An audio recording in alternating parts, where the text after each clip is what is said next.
A movement is growing in Michigan to cut the cord between big corporations and political campaigns.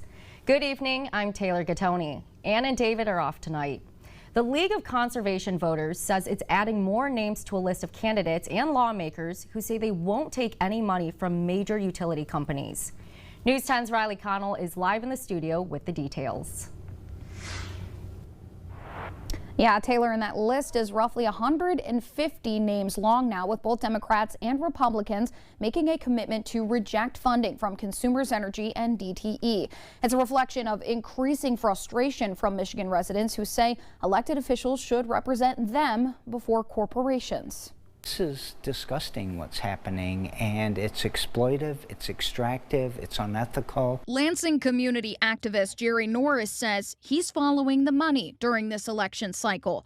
He won't vote for politicians who take money from utility companies. It might not own everybody when they accept money like that, but it influences it, and it creates an obligation, and it creates a debt. The Michigan League of Conservation Voters says more than 150 politicians from both sides of the aisle took a pledge to reject funding from Consumers Energy and DTE.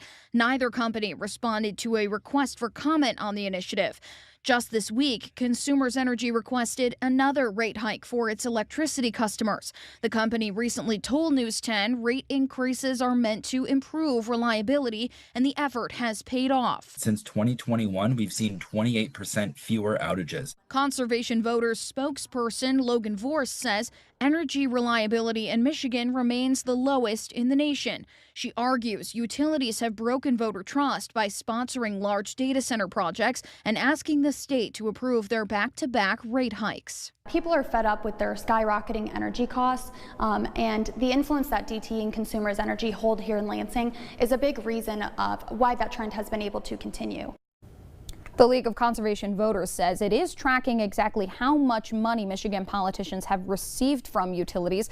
Data on their website shows the two top recipients last year in 2025 were Republican House Speaker Matt Hall and Democratic Senate Majority Leader Winnie Brinks. Taylor, back to you. Thank you, Riley.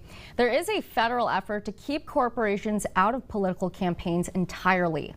Michigan Congressman Tom Barrett wants to amend the Constitution so Congress has the authority to establish stricter campaign finance rules, including limiting or prohibiting corporate spending in elections.